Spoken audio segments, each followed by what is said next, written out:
Aujourd'hui, dans cette mer au Sénégal,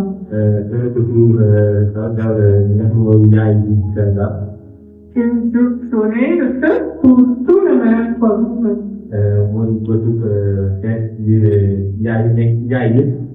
Aujourd'hui, nous exprimons notre gratitude à tous les mères.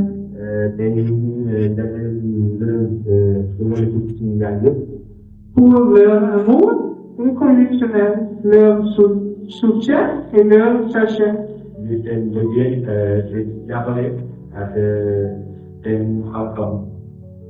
Pour tout ce qu'elles font chaque jour à la maison et pour prendre soin de leurs enfants.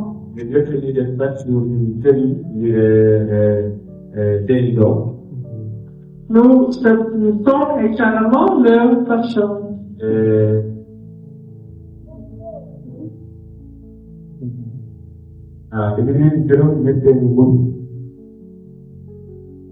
Il y a cette semaine d'autres raisons pour lesquelles vous êtes appréciés et s'entraîner.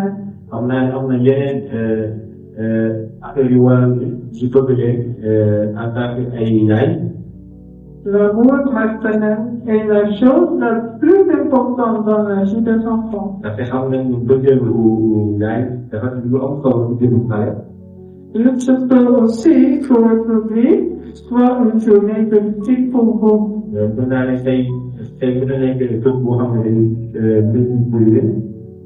Votre mère a ses propres soucis et son propre faute de choses.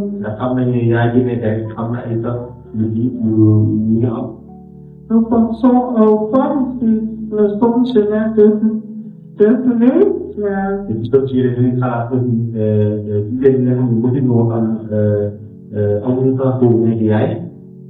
Ou celles qui ont perdu un enfant en cours à cette mère qui souffre pour son enfant.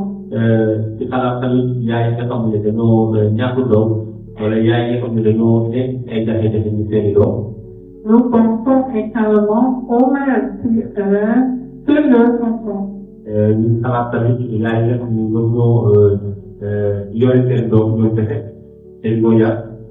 Votre mère connaît une sorte de souffrance dans sa vie.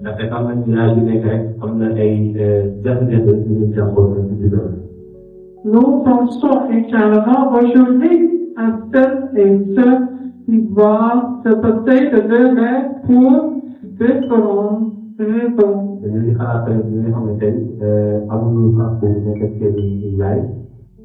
La vie présente mère primaire et de son nourrisson pour illustrer l'amour.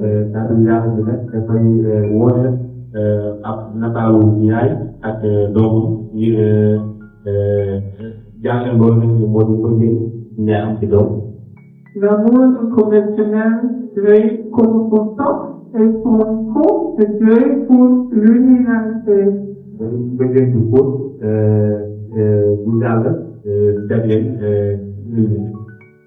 Ésaïe 49, verset 15. Une femme subirait un condition pour la terre serait un peuple métropole d'enfants de cette entraille. Merci, elle nous vient. Moi, je ne oublierai pas.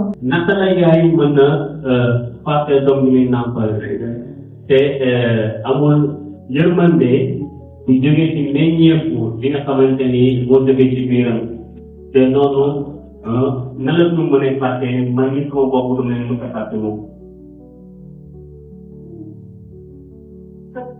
Ce qui nous nous de soumis à tout et c'est pourquoi nous prions.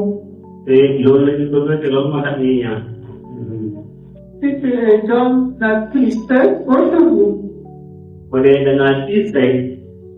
Dieu te donne aussi sa bénédiction. Ce matin, j'aimerais inviter avec toi à 5 conseils de 5 mères chrétiennes de la vie. te suba bëgg naa la sédd ak yow juróomi ponk wala juróomi misaal ci génne ci Bible bi. Apprenons cette semaine de la Bible peut nous enseigner. te dañuy jàng ci maanaam juróomi yaay yu nekk ci Bible yi lan lañu ko koy jàngal. Ces filles ont beaucoup compté dans la vie de leurs enfants parce que Dieu les a bénis. dañoo am seen jëf lu rëy yi ñu def ci seen biir te seen dundu doom te yàlla bëgg na lool.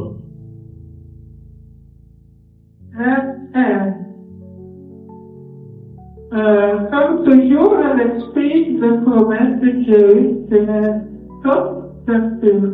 ni ko waxee li ñëw ci téere Njëlbéen la. Est la mère de tous les vivants. yaayu képp kuy dund. Son nom est le mère de l'espoir de la vie qui allait naître. te li nga xamante ne turam ni ñuy wéy di ballu ci li nga xamante ne mooy dund képp ku nekk. Et aussi si intensement cette promesse de Dieu concernant le sauveur infini. bi ñuy dund ba pare seen yaakaar ci li nga xamante ne moom mooy yaakaar ci li yàlla ci góor ci képp ki nga xamante ni doxal nga ko sa xel bi war a ñëw. Cette compris à la naissance de son premier Christ. dafa gëm ni loolu sa mot ci doom ci nga xamante ni moo naroon a juddu. Caïn, Dieu est chez le nom du Seigneur. muy tudd Caïn nekk na tur bi nga xamante ni moom la gën borom. Quelle réception quand elle a réalisé que ce n'était pas lui. li ñëpp na tiit ak ñàkk yaakaar yi nga xamante ni loolu motul ci moom. En lui, elle connaît clairement les conséquences de la chute. te ci moom gisoon na li nga xamante ni bàkkaar bi lu mu juróon ci daanoo ci bàkkaar. Mais elle s'est approchée à la promesse de Dieu et il savait qu'il accomplirait cette promesse pour sa descendance. waaye dafa jëfandu woon ci li nga xamante ni moom mooy diggu borom bi te xamoon ne loolu dina mot ci li nga xamante ni ñoo nar a juddu ginnaaw moom. Mais c'était Léo 26 qui fait qu'aucune elle. ñi nga xamante moom mooy yaayu tey ñu doon dund ni jamono awa. Donc, vous seriez parfois en votre enfant la conséquence de la chute. bu dee yenn saa yi da ngay gis ci seen doom li nga xamante ne bàkkaar lu mu jur. Lutter avec la promesse du Seigneur. ba pare ñu ngi xeex ak lépp li nga xamante ne moom mooy diggu borom bi. Il y a de l'espoir non pas à cause de mon enfant. am na yaakaar yi nga xamante ne nekkul rek luy di jëm ci samay doom. Mais à cause du Dieu qui promet. waaye bu jógee ci yàlla di xam ne moo di. J'ai fait ce qu'il promet. yàlla te mosal yi nga xamante ne dig na ko. Mais Sarah. waaye dañu fàttali ko tamit ki nga xamante ne moom mooy jigéen bu kër woowee Sara. Le père de enfant compte la nouvelle suivante et agit en conséquence. ñu doon nekk ki nga xamante ni dafa doon seen doomam li nga xamante ne moom mooy lii war a mën a yàq ay doom dëgg-dëgg. Mais ça fait une à l'autre. mu ne ko jàng ci téere Njëlbéen ga ci ñaar fukk ak benn. Sarah, une mère dans sa vieillesse. Sara nekkoon na mère bu màgget bu amoon ay doom ci màggetaayam. Elle a dû attendre longtemps un enfant. dafa xaar bu yàgg ngir yàlla wala ko ci ko doom. Et cela a parfois été difficile. te loolu nekkoon na lu métti woon. Et même nous voyons la conséquence intensif de s'opposer à Dieu dans l'accomplissement de cette promesse. tey gisoon nañu Ismaïla nekkoon na ki nga xamante ni nekkoon na dig nga xamante ni yàlla jaarlu woon ci moom te nekkoon na li nga xamante bañ a déggaloon li yàlla bëggoon na motal ci digle bu mu digoon. Et y a-t-il des situations familiales complètes et vont chercher un cause de ouvrir soit fait pour Sarah. tey gis nañu lépp li nga xamante yàlla bëggoon na ko motal te ñàkk xaar ñàkk a toog mukk li nga xamante ne Saara amoon na ko ba dugal Ibrahima ba dem am doom ak Jacob. Elle a su les choix pleinement sa responsabilité dans l'éducation religieuse d'Isaac. nekkul ci nga xamante ni Saara bu ñu toog xaar li nga xam yàlla digoon na ko ni dina am doom bu ko Isaac. Elle découvre Israël et une voiture dans celle de Dieu. te nekkoon na ki nga xamante ne bi Ismaïla juddoo loolu nekkoon na gàcce te bokkutoon li nga xamante ne da ko doon yóbbu ci ragal yàlla. Et de ses promesses. nekkutoon tamit li nga xamante ne moom la yàlla digoon. Elle le sait. te xamoon na ko. Il doit partir. dafa waroon a dem. Que le fait partie de lui. te amoon na li nga xam ne ko teewoon. Elle a senti par son intention qu'Isaac et Jacob ne devront pas grandir encore. dafa yëgoon xam ni Ismaïla ak Isaac mu ñëwoon dëkkandoo benn bërëb dañoo waroon a dinaa wax wàll bi ci dem wàll bi. Et elle a compris qu'il désir et l'amour ne peut produire sur une même forme. te gisoon na ni jàng bi ak yëfi àdduna mu ñëwoon booloo dëkkoo nekkoon benn déedéet. Et donc, elle a des plans réveillés et cette positive sur la fille de la promesse et la réveil de tout petit et pur et serment du service de Dieu. te loolu moo taxoon yaa ngi defoon na lépp lu mu mënoon ngir aaroon Isaac ngir tamit def li yàlla diggoon mu mun a mot ndaxte Isaac mu doon dëkkal li nga xamante ni moo nekkoon lu sellul te loolu nekkutoon lu war yàlla. Mais Dieu est comme ça. te ñi la yaayu ak jamono yi ñu tolloon dundale ni Saara.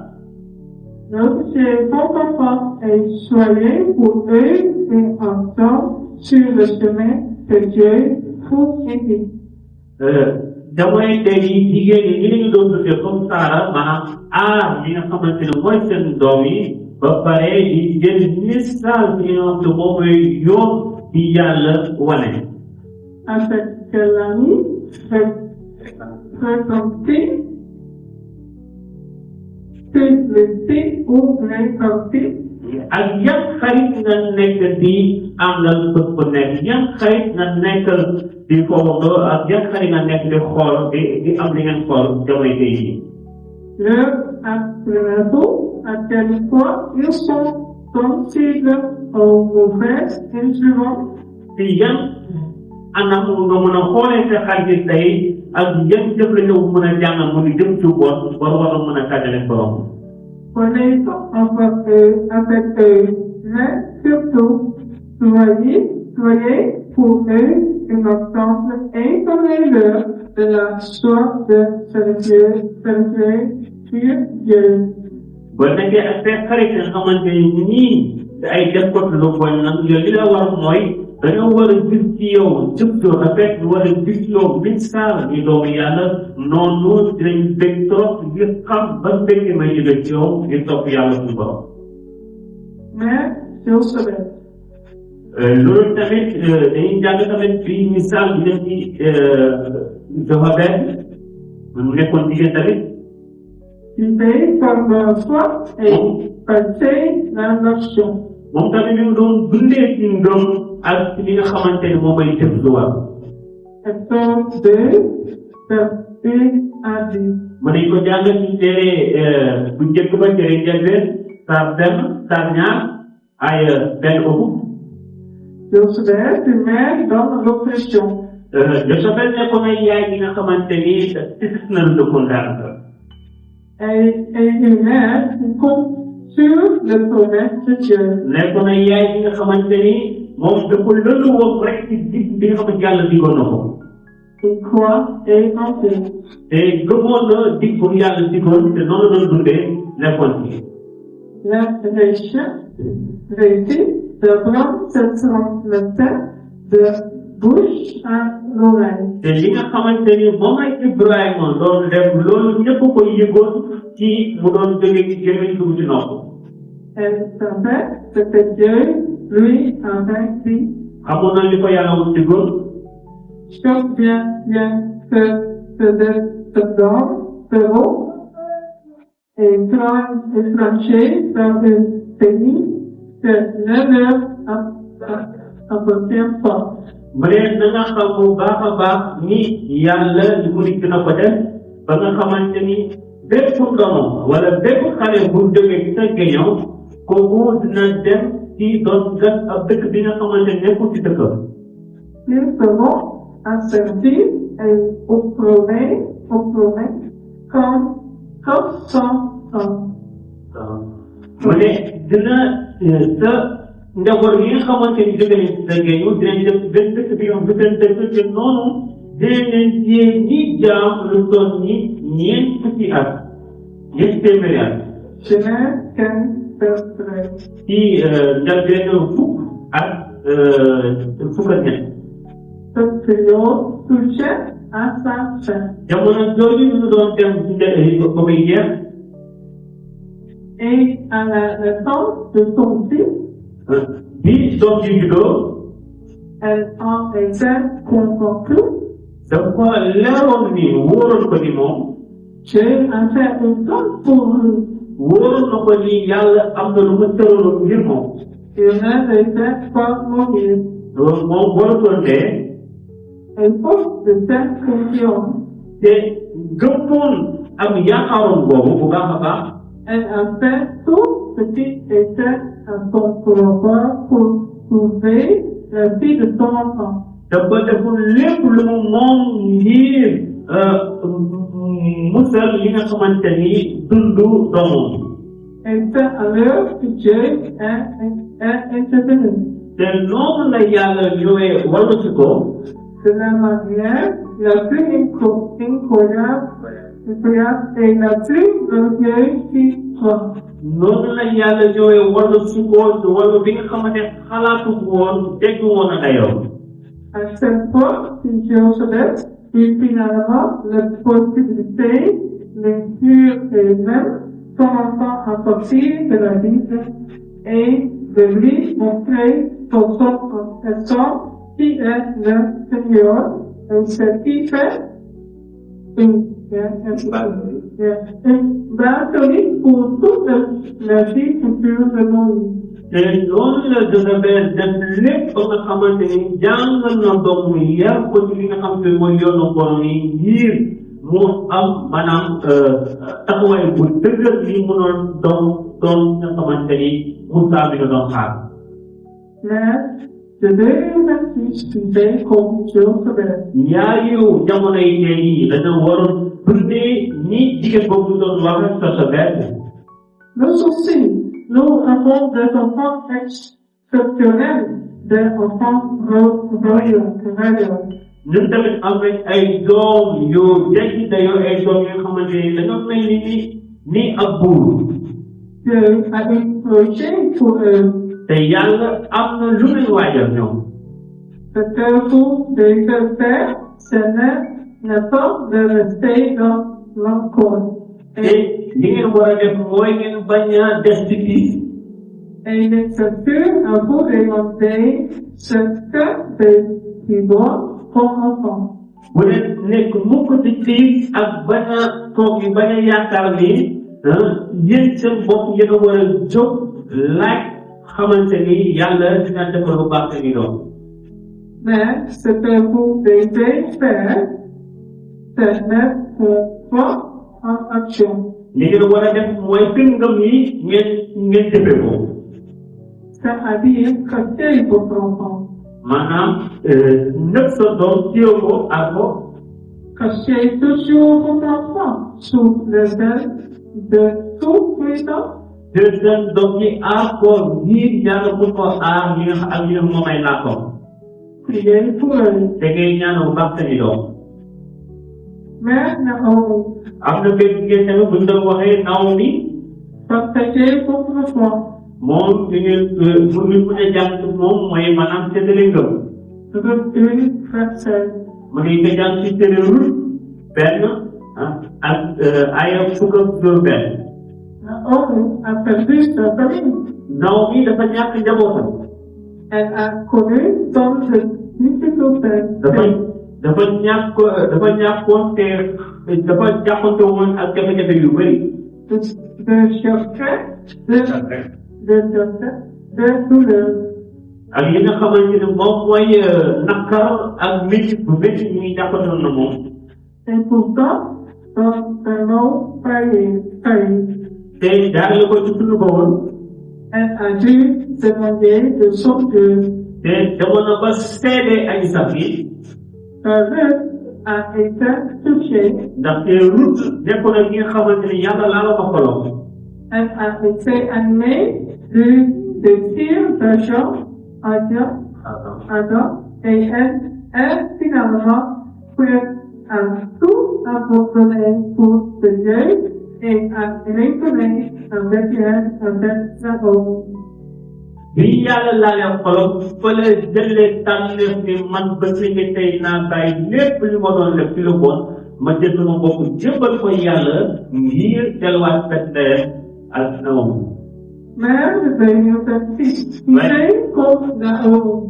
li nga xamante moom may yaayu jamono yi tey yi ñoom tamit dañoo war di dundee nii Naomi. Vive la bonne enfance, surtout dans le domaine difficile ou triste. na ngeen wax ak seeni doom ci ay jamono yu métti jamono yu gis na ngeen waxtaan ak ñoom. Qui est le Seigneur pour vous. da ngeen leen laaj ni kan mooy borom yi ngir yéen.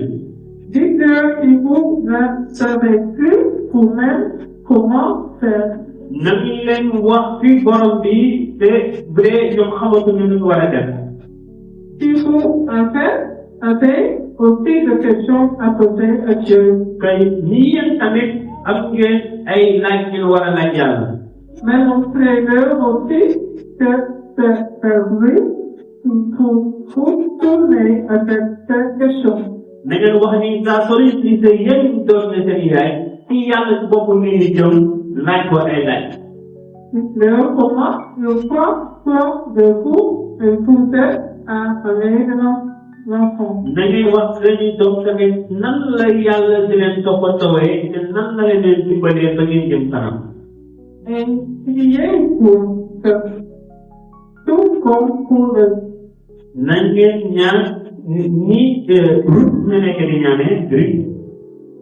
Cela suscite en eux un désir qui aboutira finalement à cette confession. loolu soo ko defee loolu dina leen yóbbu ba ngeen xamante ni ngeen mënoon tuub wax ak yàlla. Maman, ton Dieu, et aussi mon Dieu. te moomu sa doom si boppam boo ko yóbbee mu am diggante gi yàlla moom si boppam dina ne yaay say yàlla tamit bëgg naa mu doon sama yàlla. Mère Eunice, am na yaay tamit bu ñu doon woowee Euni ci Bible bi. instruit cet enfant et enseigne leur la parole. kooku Euni nekkoon na ki nga xamante ni mu ne jàng ba ci mën a am ci moom mooy dafa doon jàngal ay doom di leen jàng tamit ñu bëgg kàddu yàlla. 2 Timothée 1, verset. ci téere Timothée ñaar mën nañ ko fa gis. Eunice, une mère qui a instruit son fils Timothée dans son plus jeune âge. Euni moom mi nga xamante ni dafa jàngal doomam Timothée ni Timothée nekkee waxambaane xale bu ndaw tamit. Son éducation réussirait la parole de Dieu. te yàlla mi ngi jógee demul fenn ku dul ci kàddu yàlla. Elle n'avait n'est pas cette tâche aux autres, te bàyyiwul toog ñeneen ñi ñuy toppatoo doomam déedéet mais sa charge elle-même. waaye moom ci bopp moo doon toppatoo doomam Maman a réfléchi. waaye suñu jamono tey yaay lu ñu mën a jàng ci moom mooy Fille comme elle. na nga dundee ni ennemi Faire son enfant lui autour et d'un seul enfant dans le climat et l'atmosphère du royaume de Dieu. na nga def sa kër mu doon bërëb bi nga xamante ni da ngay yare seen doom ci maanaam bërëb bu neex a dëkk te li nga xamante yàlla su boppam day tuddee ko ko kër. Le cœur du jeune enfant est si ouvert. xolu xale dafa def xol bu ubbeeku. Réceptif et malléable. dafa nekk xol bi nga xamante ni xol bu bees lay doon xolu xale boo ko fekk ba pare day doon xol bu mën a nangu lu yomb mën a dugg lu baax. L'éducation à la foi ne réussit pas dans ces choses extraordinaires ou particulières. te li nga xamante ni moom ay yar xale ci ngëm dëggoon ci ay mbir ñoo dañu ne waa lii nan la mën a nekkee déedéet. Mais justement dans l'ordinaire. waaye ñuy day jóge ci li nga xamante ni mooy lu neex la. Comme le fait pour faire de lier la vie pour enfants avec son enfant et de lier enfant. nii maanaam nga jël ci ba lii ci ko jàngal sa doom jàngoo ko nga jàngandoo ko ensemble benn nga xamante ne day yokku. C'est que les enfants apprennent quand ils sont jeunes, ils ne s'ouvrent plus et Dieu s'en sert souvent pour attirer les enfants. xale lu mu jàng ba bi xale du ko mën a fàtte mukk yàlla de jëfandikoo loolu ngir fekk xale mu nekk ci moom. Tout comme Timothée. ni lépp ni ko Timothée meloon. Je trouvais difficile de donner une image de la bonheur pour le personnel. gis naa ni defe na trop ma mënoon tànn ak misaal ñi wane yaay ju baax ci ngir fekk ni màggal yaay tey. Donc c'est la famille selon les cultures. ndaxte yenn saa yi ci yaay wala ci aada yi cosaan yi wute.